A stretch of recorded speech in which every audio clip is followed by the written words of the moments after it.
Sir बहुत बड़ी घटना है, दिल्ली में एक और मुख्यमंत्री गिरफ्तार हो गए हैं। हेमंत सोरेन को गिरफ्तार किया और अब खबरें आ रही कि दिल्ली में जेल में रहकर दिल्ली की सरकार चलाएंगे केजरीवाल। बिल्कुल चलाएंगे, इसमें कोई दो मत नहीं, क्योंकि ऐसा कोई संविधान में प्रोविजन नहीं है कि विचाराधीन कैदी सरकार नहीं चला सकता या कोई मुख्यमंत्री। 2014 के बाद इस देश में कई नई परंपराएं शुरू हुई है, नई चीजें शुरू हुई है। ये एक नई चीज होगी कि दिल्ली की कैबिनेट तिहाड़ में मिला करेगी और तिहाड़ में दिल्ली की कैबिनेट से जाएगा, इसमें कोई रोक नहीं सकते। लेकिन फिर सवाल यही है, सवाल इससे बड़ा है, केजरीवाल का गुनाह क्या है? केजरीवाल ने रिश्वत ली। यदि केजरीवाल ने रिश्वत ली होगी तो केजरीवाल को जेल जाना चाहिए, कि मैं भी कहता हूं, क्योंकि भ्रष्टाचार के खिलाफ हम भी कोई भ्रष्टाचार में टॉलरेंस नहीं है। केजरीवाल ने रिश्वत क्या ली? केजरीवाल ने अपने पार्टी के लिए चंदा लिया, चेक से चंदा लिया। इस चंदे का देनदार और लेनदार ये दोनों लोगों के सामने है। ईडी का कहना है कि केजरीवाल ने कुछ लोगों को फायदा पहुंचाया, उसके एवज में उन्होंने चंदा दिया, इसलिए इसको रिश्वत मानी जाए। केस ये है, इससे ज्यादा केस नहीं है। 100 करोड़ का आरोप है। सर्वोच्च न्यायालय ने यह कह दिया था इस केस में कि 100 करोड़ का आरोप फैंसी लगता है, 100 करोड़ का फिगर फैंसी लगता है।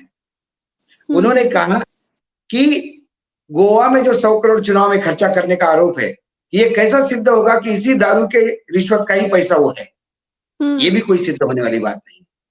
लेकिन 35 लाख रुपए यदि रिश्वत है तो मैं मानता हूं जेल में जाना चाहिए। अब प्रज्ञा जी, आज रात को चुनाव आयोग, तो ऐसे कई खुलासे वही पे आ रहा हूं मैं आपको, चुनाव आयोग को आज रात को यूनिक आइडेंटिफिकेशन नंबर के साथ सारी डिटेल्स देनी होगी। दूध का दूध, पानी का पानी हो जाएगा।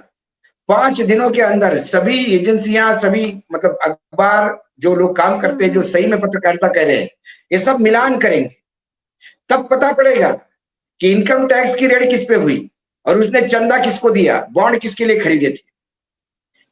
तब ये सवाल उठेगा कि इनकम टैक्स की रेड हो गई, उन्होंने बॉन्ड खरीद के दिए और उसके बाद वो रेड के बाद कुछ हलचल नहीं हुई, कॉल ऑफ हो गया सारा मामला, इसका मतलब रिश्वत दी गई।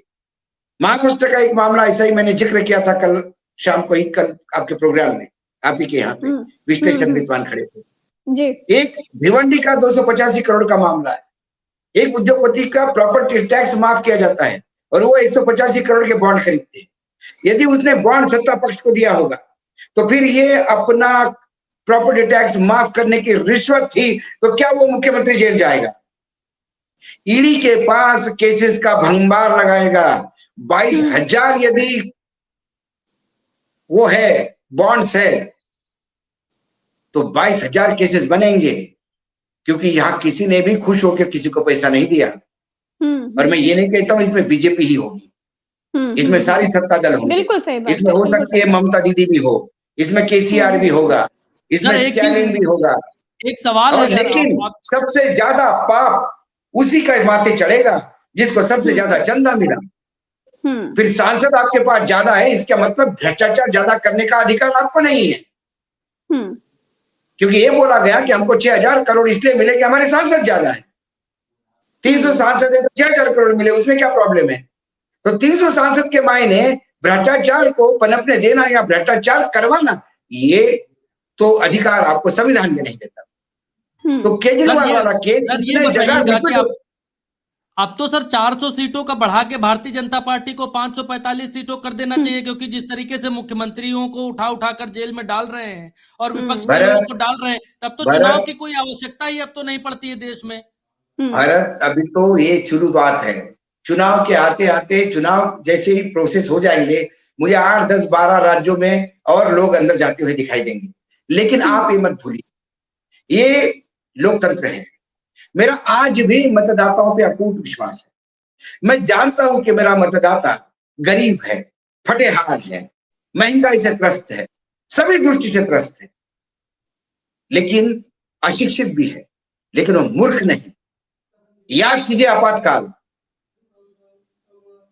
आज की जो मतदाताओं की स्थिति है उससे भी बदतर स्थिति थी मतदाताओं की। ऐसे में जब लोकतंत्र का गला घोटने की बात आती है जनता चुनाव लड़ती है। हम्म, और जब जनता चुनाव लड़ेगी तो ईडी, सीबीआई, इनकम टैक्स, चुनाव आयोग, जो न्यायपालिका में घुसे हुए स्लीपर सेल है बीजेपी के, जो इस्तीफा दे देकर चुनाव लड़ने की बात करते हैं और पार्टी ज्वाइन करते हैं, वो जजेस होते हुए भी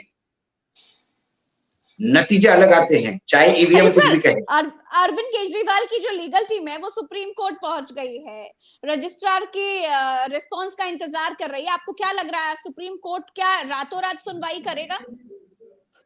कोर्ट के मामले में तो न्यायपालिका के मामले में जिस हिसाब से न्यायपालिका अंडुलेटिंग हो रही है, और मुझे लगता है कि न्यायपालिका को कभी आत्मावलोकन इस बात का भी करना चाहिए कि यदि ईडी, सीबीआई और ये इसका सपोज उपयोग दुरुपयोग जो भी है कर रही है सरकार, ऐसे में क्या न्यायपालिका उसमें पार्टी बन रही है नोइंगली अननोइंगली? क्योंकि justice delayed is justice denied, is justice delayed is justice denied. 13 महीने तक महाराष्ट्र के गृह मंत्री को जेल में रहना क्यों पड़ा? बिल्कुल सही बात है सर। क्यों पड़ा?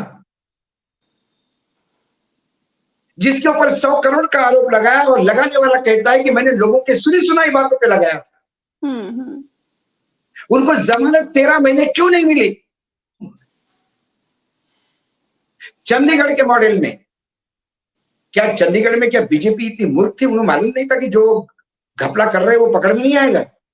उन्हें मालूम था सर्वोच्च न्यायालय तक मामला जाएगा, हमको लताड़ पड़ेगी और ये फेंक दिया जाएगा ये मेयर का चुनाव। लेकिन उन्होंने वो सब किया क्योंकि उन्हें समय चाहिए था 1 महीने का, और न्यायपालिका ने उन्हें 28 दिन दिए, जिसमें उन्होंने 3 लोग आम आदमी पार्टी के तोड़े। आज उनका मेयर बहुमत में आ जाएगा वहां पे। न्यायपालिका को ये देखना होगा कि क्या एजेंसियां, क्या राजनीतिक दल, सत्ता पक्ष उनके समय मैनेजमेंट का खेल करती है क्या? सर एक सवाल और है कि अरविंद केजरीवाल दिल्ली की सीटों के ऊपर भारी पड़ रहे थे भारतीय जनता पार्टी के ऊपर, पंजाब में, हरियाणा में, और फिर नरेंद्र मोदी के अपने राज्य में भी उन्होंने इंडिया गठबंधन कर लिया था। तो इन राज्यों में भारतीय जनता पार्टी कमजोर हो रही थी। तो क्या अब अरविंद केजरीवाल के जेल चले जाने के बाद, अब क्योंकि अगर कल सवेरे ले गए कोर्ट और कोर्ट से न्यायिक हिरासत मांगी और 14 दिन की, 7 दिन की, क्योंकि ईडी के केसेस में हम लोग यही देखते आए, एक बार गया आदमी तो 6 महीने तक तो बाहर नहीं आता है, लगभग मामलों में तो यही दिखाई देता है। तो भारतीय जनता पार्टी क्या ये चुनाव आसानी से निकाल ले जाएगी इन राज्यों में, और इसीलिए ये हो रहा है? भरत जी, मैं बार बार कहता हूं कि यदि किसी का जनमानस पे पकड़ है, दिल्ली की जनता पे तो केजरीवाल की पकड़ है। बीजेपी ने टाके ढीले कर दिए, शाहीन बाग तक सब हो गया, उसके बावजूद क्लीन स्वीप जिसको कहते हैं, 2/3 लगातार जीतते आ रहे हैं अरविंद केजरीवाल।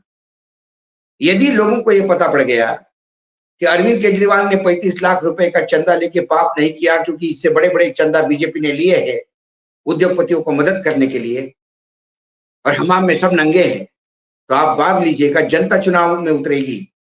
जब जनता चुनाव लड़ने लगेगी तो फिर बीजेपी का सुपड़ा साफ हो गया तो आश्चर्य नहीं होगा। वही हालत पंजाब में होगी, वही हालत गुजरात में होगी।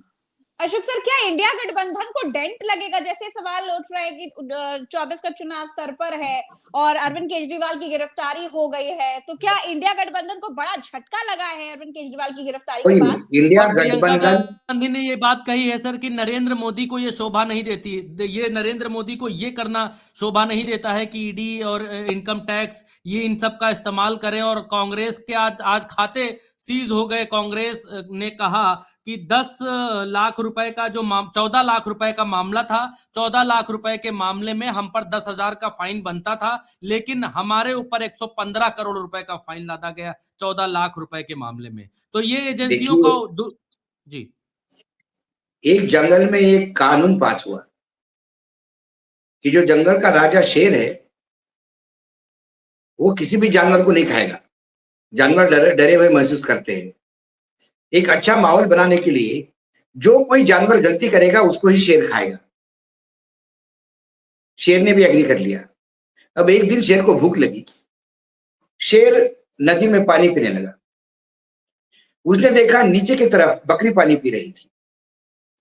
शेर ने बकरी को आवाज लगाया, रुक जाओ वहीं पे, तुमने गलती की, अब मैं तुम्हें खाऊंगा। उसने कहा कि मैंने क्या गलती की महाराज? बोले मैं जिस नदी में पानी पी रहा हूं, तुमने वही नदी का पानी खराब किया मुंह डाल के। बोले महाराज, पानी आप ऊपर पी रहे हैं, मैं नीचे पी रही हूं, आपका खराब पानी नीचे आ रहा है जो मैं पी रही हूं। नदी का पानी ऊपर से नीचे आता है, नीचे से ऊपर नहीं जाता। शेर बोला, मैं शेर हूं, जंगल का राजा हूं, जब मैंने कह दिया कि तुमने पानी खराब कर दिया तो कर दिया, मुझे तुझे खाना है और खा लिया।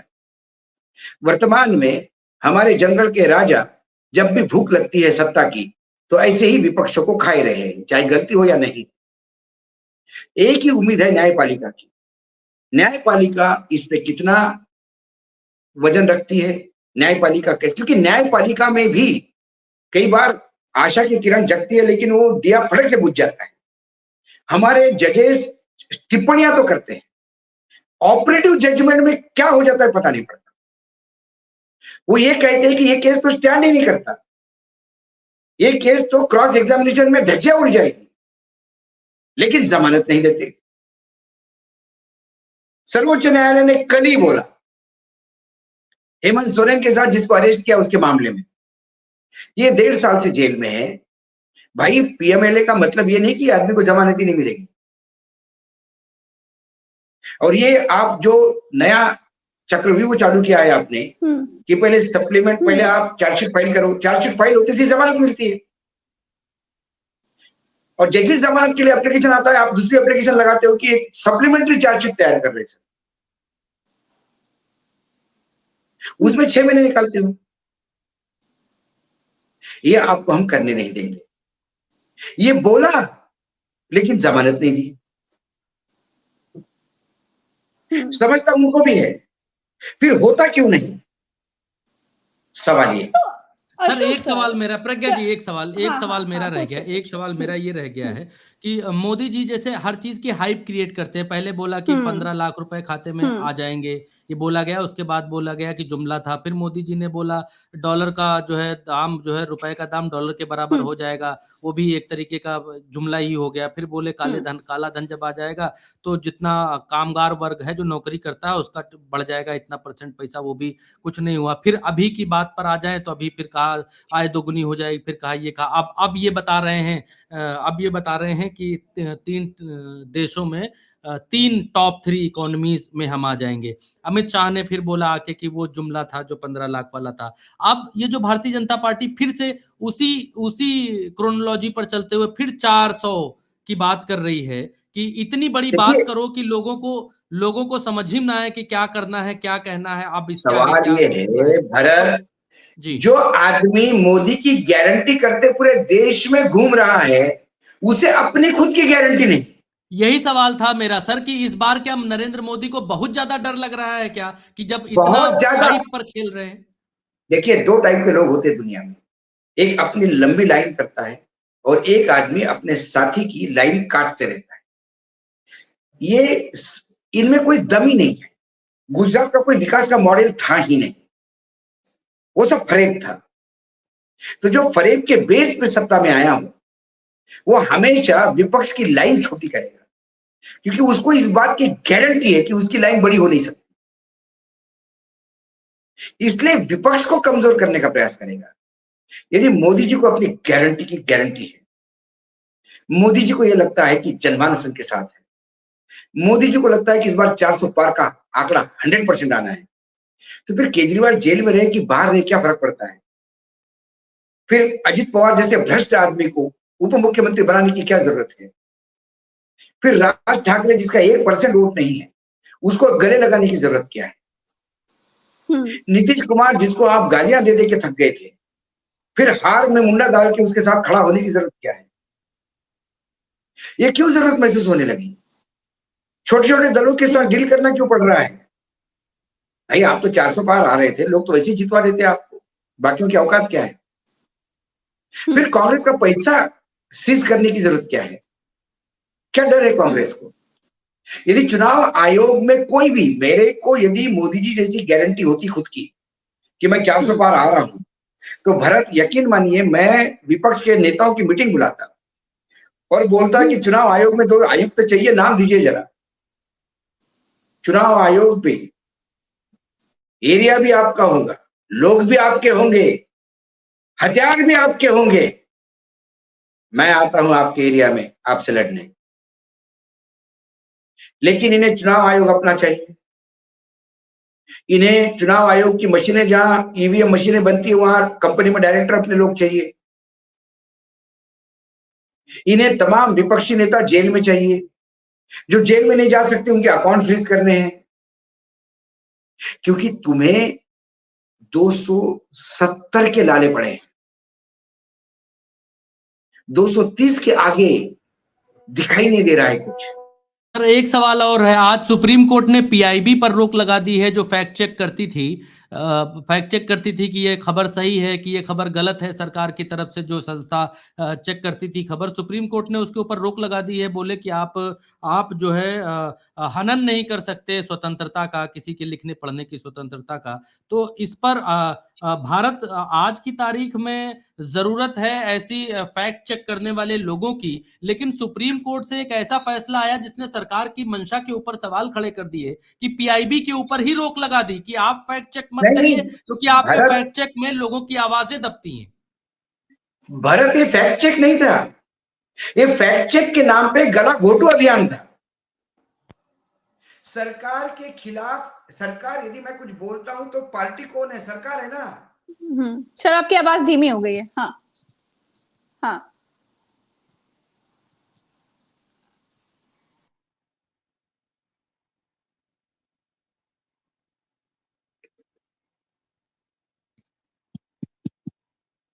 हेलो, सॉरी, आज कोई बात नहीं थोड़ा सर, होता रहता, कोई बात नहीं, टेक्निकली बड़ा गड़बड़ हो रहा है। तो सवाल ये है कि मैं उस पे आ रहा था कि सरकार, यदि मैंने कुछ गलत छापा, यदि मैंने कुछ गलत बोला, या प्रज्ञा के उल्टे चश्मे पे अशोक वानखेड़े ने गलत बोला, ऐसे में क्या होगा? पार्टी कौन है? सरकार है। दूसरी पार्टी कौन है? प्रज्ञा का चैनल है, अशोक वानखेड़े। अब हम दोनों में सही या गलत कौन है, तीसरा ही फैसला करेगा ना। पीड़ित पार्टी कैसा तय करेगी? ये कानून टिक जाता यदि एक सुप्रीम कोर्ट के जज की अध्यक्षता में एक ऐसा पैनल बनता जो ये मसले को देखता, फैक्ट चेक करता। आप क्या फैक्ट चेक करोगे जो 24 घंटे गलत परोसते रहते हो? झूठ आप परोसते हो। इस इंसान के हाथों ऐसा कर सकते हैं आप? कोई नाली में मटका रख के गैस जलाए और हमने कहा साइंटिफिकली ये गलत है, तो फिर मेरा चैनल बैन हो गया। आप साइंस के सारे पैरामीटर ध्वस्त करेंगे, आप नया इतिहास लिखेंगे, 4 सदी पर संतों को इकट्ठा बिठाएंगे, कौन से गांव को कौन से राज्य में और कौन सी सिविलाइजेशन को कहां जोड़ देंगे।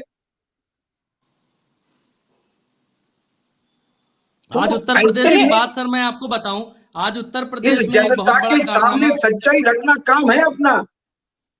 उत्तर प्रदेश में सर एक बहुत बड़ा कारनामा हुआ है। के पीछे प्लेन जाने से भी रडार पे आता है।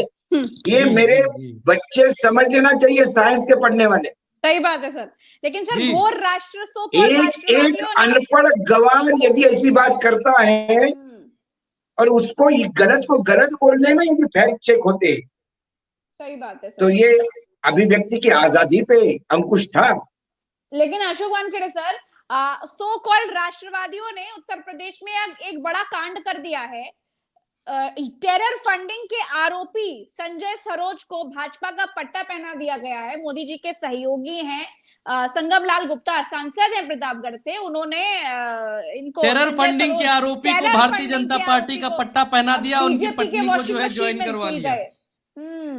और लश्करे तैयबा को टेरर फंडिंग करता था वो आदमी, ये आरोप था। ये ऐसी चीजें आपको हर कॉन्स्टिट्यूंसी में मिलेगी। अभी जब सैयाब है कोतवाल तो डर काहे का। जब ऊपर ही इतना घनघोर अंधेरा है तो नीचे तो वो लोग सोचते कि मैंने ये करने से मुझे कोई बड़ा पद मिलेगा। संविधान की धज्जियां उड़ाना, आप यदि मानव जो मानवीय मूल्य है उसको खत्म करना, ह्यूमन राइट्स को वायलेट करना, ये यदि आपके राजनीति का स्तर बढ़ाता है, दूसरे धर्म को गंदी गाली देना, एक हिंदू दूसरे हिंदू को मारता है तो वो केस ही नहीं बनता। गलती से उसमें एक दूसरे धर्म का आ गया तो पूरे दिन भर कुंकुरा बजता है। ये सब इसलिए होता है क्योंकि उन्हें लगता है ये करने से हमारे आका खुश हो जाएंगे। जी ठीक है सर, सर से बहुत कम समय लिया था और बहुत रात भी हो चुकी है, सर बहुत ज्यादा व्यस्त थे और सर अपने अपने वादे के हिसाब से हम लोग लाइव ये लड़ाई भरत रोज चलेगी, अभी ऐसे ही चलेगी, जैसे जैसे चुनाव आएंगे। ये तो शुरुआत है। हेमंत और 10 नाम है एक लाइन में, 10 नाम जो जेल में पाएंगे, अभी ऐसा ही बैठना पड़ेगा। तो सर सब जब जेल में चले जाएंगे, जब सबको जेल में डालना ही है तो फिर इतनी रैलियां मोदी जी क्यों कर रहे हैं, इतना चुनाव आयोग का खर्चा क्यों करवा रहे हैं, इतना सब कुछ क्यों कर रहे हैं? मैं मध्य प्रदेश में जब पत्रकारिता करता था जी सर, तो धार झाबुआ यहाँ के भिल्ल लूटमारी करते थे। जब अकाल पड़ता था तो लूटते थे, तो उन्हें वहां मामा कहते थे, मामा मामा। तो ये गाड़ी रोकते थे भिल्ल, एकदम 50 भिल्ल आ जाएंगे रास्ते पे, गाड़ी रोक ली। गाड़ी रोकने के बाद गाड़ी से लोग उतर के कार से सब सामान दे देते थे कि भैया हमको कुछ मत करो, ये सामान ले जाओ, यही चाहिए ना। तो वो बोलते थे कि सामान साइड को रखो, हम आपको लट से मारेंगे तब सामान लेके जाएंगे। तो किसी ने कहा कि क्यों मार रहे हो भाई, हमने तो दे दिए जो चाहिए, क्यों मार रहे हो? बोले हम मेहनत की खाते हैं, हम भिल्ल है, अच्छा, हम फ्री का नहीं खाते। तो वहां इंस्ट्रक्शन दिया जाता था, एक तो लट पड़ेगा, लेकिन एक लट पड़ते ही जमीन पे गिर जाना, बिल्कुल हिलना मत। तो उनको लगेगा उनकी मेहनत सफल हो गई। तो हमारे प्रधानमंत्री जी तो ये देश को बताएंगे कि मैं मेहनत से जीतता हूं, मेरी जीत मेहनत की है, मेरी जीत मेरे एजेंडे की है, मेरी जीत मैंने जो विकास के काम किए उसकी है, मेरी जीत मेरे लोगों के प्रति, लोगों का मेरे प्रति आदर और विश्वास ये है। बिल्कुल ठीक बात है। और अशोक सर, जिस तरीके से हम देख पा रहे हैं कि बनने की है, भाजपा, मेरी जीत तीसरी इकोनॉमी बनाने की है, ये बताने के लिए भी तो रैली करनी पड़ेगी ना गुरुजी। इसलिए ये मेहनत की खाते हैं, पूरी मेहनत करके चुनाव जीतेंगे। ये बात अलग है कि जितनी मेहनत वो कर रहे हैं उसमें उनकी आधी सीटें भी नहीं आएंगी। वो आधी सीटें का जुगाड़ करने के लिए ये 200 पे अटक गए हैं, 270 यदि चाहिए, उस 70 का जुगाड़ करने के लिए 75 लोग जेल में चाहिए इनको। ये वस्तुस्थिति है जी। चलिए अशोक सर, बहुत बहुत शुक्रिया, ये मौजूदा हालात का चित्रण है।